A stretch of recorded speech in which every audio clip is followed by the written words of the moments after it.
secara urgensi, ya, ma'rifatullah itu adalah suatu ilmu, ya, yang sangat mendasar, ilmu yang sangat penting, yang dimana semua orang itu wajib punya sebenarnya, ya. Bahkan dari semenjak masih kecil itu harus diperkenalkan tentang ma'rifatullah, karena ma'rifatullah itu adalah fondasi untuk sebelum kita beramal, ya. Karena ketika seorang itu beramal tanpa didasari dengan rasa takut kepada Allah Subhanahu wa taala, tanpa didasari rasa cinta kepada Allah Subhanahu wa taala, maka sudah dipastikan atau banyak yang berakibat kepada riya atau syirik selainnya. Karena amalan tersebut bukan ikhlas atau murni karena Allah Subhanahu wa taala.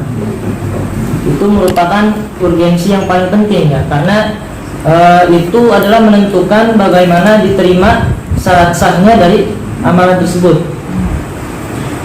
Akan menjadi cikal bakal diterimanya suatu amalan seorang hamba. Kemudian merujuk kepada ma'rifatullah, fitrah manusia itu sebenarnya diciptakan itu sudah mengakui, sejak lahir itu mengakui keesaan Allah Subhanahu wa taala. Bahkan ketika mereka di dalam rahim pun sudah bersaksi bahwa mereka bersaksi bahwa Rabb adalah Allah. Maka ketika dia dilahirkan, ya, maka lingkungannya yang akan memperkenalkan dia kepada Allah. Ya, namun kalau misalnya dia tidak dipelajari sejak dari lahir, ya, maka lingkungan tersebut yang akan membawanya kepada penyimpangan akidah yang berakibat, ya, maka di dalam hadisnya itu disebutkan fa abawahu yahawidanihi, maka kedua orang tuanya atau maka lingkungannya yang mempengaruhinya menjadi seorang Yahudi atau menjadi seorang Nasrani. Kemudian dalil nakli bagi orang yang beriman dan yang berilmu tentang ma'rifatullah itu, maksudnya dalil nakli itu adalah dalil di mana kita berhadapan dengan orang yang berilmu dan beriman. Maka di dalam Quran surah Toha Allah menjelaskan, innani anallahu la ilaha illa ana. Perkenalkan bahwa aku adalah Allah. Ya. Kenalkan aku adalah Allah, tidak ada Rabb selainku. Fa'budni, maka setelah itu beribadahlah kepada. Ya, karena bukan ibadah pertama yang harus diutamakan itu, akan tetapi perkenalan dulu kepada Allah. Ketika seorang itu sudah paham, sudah mengerti apa yang dimaksudkan oleh Allah, apa yang diperintahkan oleh Allah, baru seorang hamba tersebut beribadah kepada Allah, ya. Dan mustahil juga kalau misalnya seorang hamba itu terus melakukan suatu ibadah akan tetapi tidak tahu apa yang Allah inginkan, tidak tahu apa yang Allah kehendaki, ya. Maka banyak orang-orang di luar sana mereka beribadah hanya sekedar beribadah, ya, karena mereka itu tidak didasari dengan ilmu, tidak didasari dengan ma'rifatullah, ya, mereka beribadah seenaknya. Sholat ketika ada maunya sholat, ya, ketika gak mau ya gak sholat, karena tidak dilandasi oleh rasa takut kepada Allah. Kemudian dalil nakli atau dalil ilmiah, ya, Allah menjelaskannya di dalam Quran surat Al-Imran ayat 190, ya. Sesungguhnya di antara penciptaan langit dan bumi itu termasuk di dalamnya ada tanda-tanda kekuasaan bagi Allah Subhanahu wa taala. Dan bahkan orang-orang zaman dahulu itu ketika mereka ditanya siapa pencipta langit dan bumi, pasti mereka menjawabnya Allah, ya, karena tidak ada seorang pun yang bisa menciptakan langit dan bumi, termasuk para penyembah berhala, ya, yang mereka itu mengagung-agungkan berhala. Akan tetapi ketika mereka ditanya siapa pencipta langit dan bumi, mereka akan mengakui keesaan Allah. Namun ketika mereka ditanya siapa yang patut disembah, ya, mereka menjawabnya ya Lata dan Uzza itu, ya, mereka menyembah kepada mereka sebagai perantara kepada Allah. Namun ketika ditanya lagi, ya, kamu menyembah itu atas siapa? Siapa yang merintahkan? Ya, mereka menjawab wajadna aba'ana, kami mendapati nenek moyang kami, ya, mereka itu tidak berlandaskan dengan Allah. Mereka tidak beribadah sesuai dengan apa yang dikehendaki Allah, tapi mereka mengikuti ajaran nenek moyang mereka. Kemudian ada lagi di dalam Quran surat Al-Baqarah ayat 26. Allah Subhanahu wa taala itu memberikan perumpamaan ya di dalam suatu penciptaannya, ilmiahnya. Allah tidak akan segan membuat suatu perumpamaan ya. Meskipun perumpamaan itu hanya seekor nyamuk yang kalau misalnya kita lihat seekor nyamuk itu ya tidak ada apa-apanya ya, kalau ditimbang pun mungkin yang nggak ada beratnya ya. Tapi kalau misalnya kita teliti lagi lebih dalam ya, mungkin semakin kesini semakin berkembang ilmiah itu mereka menggali di dalam Quran surat Al-Baqarah ayat 26 ini. Ketika mereka sudah meneliti sejauh mana Allah Subhanahu wa taala membuat suatu perumpamaan yang sangat kecil, kata Allah, itu mereka mendapatkan sesuatu yang besar. Padahal di dalam nyamuk itu mereka mendapatkan beberapa hal yang di luar nalar ya. Contohnya di dalam nyamuk itu dia punya beberapa mata ya. Kalau misalnya kita lihat, yang kita tahu itu mata nyamuk cuma ada 2. Padahal ketika para ilmuwan itu menggali lebih dalam, ternyata mata nyamuk itu lebih dari 100. Dan mereka itu melihatnya bukan pakai mata. Ketika mereka ingin mendapatkan targetnya itu, mereka itu punya indera penciuman. Nyamuk itu mempunyai indera penciuman, yang mana ketika kita itu walaupun di kegelapan sekalipun dia masih bisa melihat. Dan dia juga punya indera yang namanya anestesi, yang mana kalau misalnya kita disengat itu tidak akan terasa. Ketika dia udah kabur baru terasa gatal. Nah itu Masya Allah ya. Coba kalau misalnya bukan karena penciptaan Allah yang sangat sempurna, siapa lagi yang bisa menciptakan?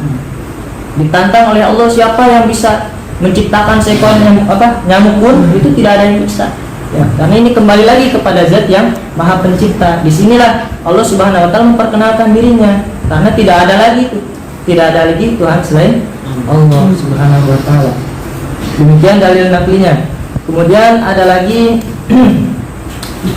ya mungkin cukup ya dalil naklinya. Kemudian ketika sudah kita mempunyai ilmu tentang marifatullah, maka akan ada beberapa buah yang bisa kita petik dari marifatullah tersebut. Nah, yang pertama itu adalah khasyah ya, rasa takut. Akan timbul rasa takut pada Allah Subhanahu wa taala. Ketika seseorang itu sudah tahu tentang diri Allah Subhanahu wa taala, tentang zat Allah Subhanahu wa taala, sudah tahu bahwa Allah itu Maha Pencipta, Allah itu Maha Sang Pemberi rezeki ya, dan Allah itu Maha keras siksanya, itu maka dia akan takut kepada Allah Subhanahu wa taala. Sampai ketika dia masuk masjid sekalipun ya dia akan perhitungan, karena dia merasa diawasi oleh Allah Subhanahu wa taala, maka dia masuk dengan kaki kanan, dia dengan baca doa. Coba kalau misalnya dia tidak merasa diawasi oleh Allah, ya mungkin seenaknya ya. Bahkan ketika dia mau sholat pun ya, kalau misalnya tidak diawasi oleh Allah, ya mendingan tidur. Kalau misalnya subuh, mendingan tidur, dilanjutkan tidurnya, karena dia tidak merasa diawasi oleh Allah. Dalil dari khasyah itu ada di Quran surat Al-Anfal ayat 2. Di antaranya ya, salah satunya di Quran surat Al-Anfal ayat 2. Sesungguhnya orang-orang yang beriman itu orang-orang yang benar-benar beriman di dalam hatinya, itu mereka ketika dibacakan ayat Allah, maka imannya akan bertambah. Imannya akan bertambah, dan dia itu akan lebih bersemangat lagi untuk melakukan amal soleh, karena dia tahu bahwa dia akan kembali kepada Allah Subhanahu wa taala. Kemudian dia akan mempunyai kehidupan yang bebas, karena dia sudah yakin bahwa Allah Sang Pemberi rezeki, ya maka dia tidak akan khawatir lagi terhadap rezeki yang diberikan kepada orang lain ya. Ketika dia melihat orang lain mempunyai kesenangan, dia melihat orang lain lebih kaya dari dia tidak akan khawatir, dia tidak akan takut miskin, karena dia yakin bahwa ada Allah yang pemberi rezeki. Kemudian ketika seseorang itu sudah yakin kepada Allah Subhanahu wa taala, maka Allah pun akan memberikan kepada dia balasan yang serupa, ya, balasan yang lebih baik, yaitu Allah akan memberikan kepadanya keridhaan dan surga. Itu ketika seorang itu sudah diyakini bahwa Allah tidak ada Rabb selain Allah, maka dia akan terus istiqomah di dalam menjalankan din, dan dia akan tulus ikhlas ketika dia beramal soleh sampai dia bertemu dengan Allah Subhanahu wa taala. Dan Allah pun akan mengganjarnya dengan balasan surga. Ya. Buah dari ma'rifatullah itu akan seseorang itu akan mendapatkan surga Allah Subhanahu wa taala yang luasnya itu seperti langit dan bumi. Teringat di dalam suatu hadis, ketika penduduk surga itu pada hari Jumat mereka saling berkumpul di pasar surga itu. Mereka saling berkumpul dengan teman-teman mereka sewaktu di dunia yang sama-sama seakidah dengan mereka, yang sama-sama mempunyai ilmu tentang ma'rifatullah, sehingga mereka terus beramal dengan ma'rifatullah tersebut sampai mati, kemudian dikumpulkan lagi di dalam surganya. Dan kemudian mereka dikumpulkan di dalam pasar surga itu, kemudian mereka diseru atau mereka itu diseru ke langit ketujuh. Ya, ketika mereka sudah langit ketujuh, maka Allah bertanya kepada mereka, wahai para penduduk surga, bukankah aku telah menepati janjiku kepadamu?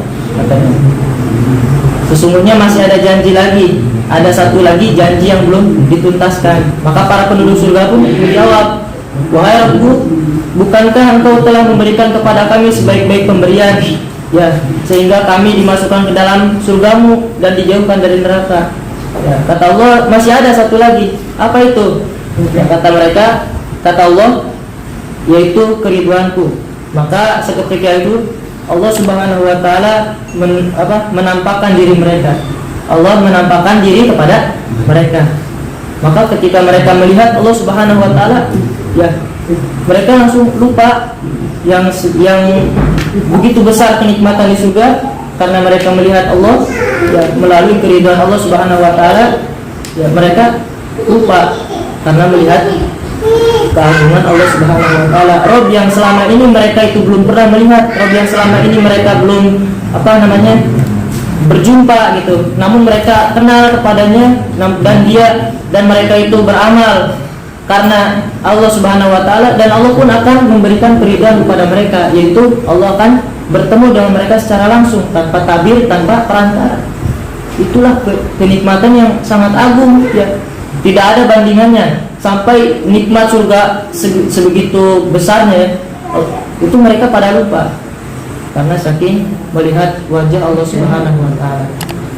Demikian, itu adalah balasan bagi orang-orang yang sudah mengenal Allah Subhanahu wa taala kemudian beramal dengan ma'rifat tersebut hingga, ya, mereka menemui Allah Subhanahu wa taala.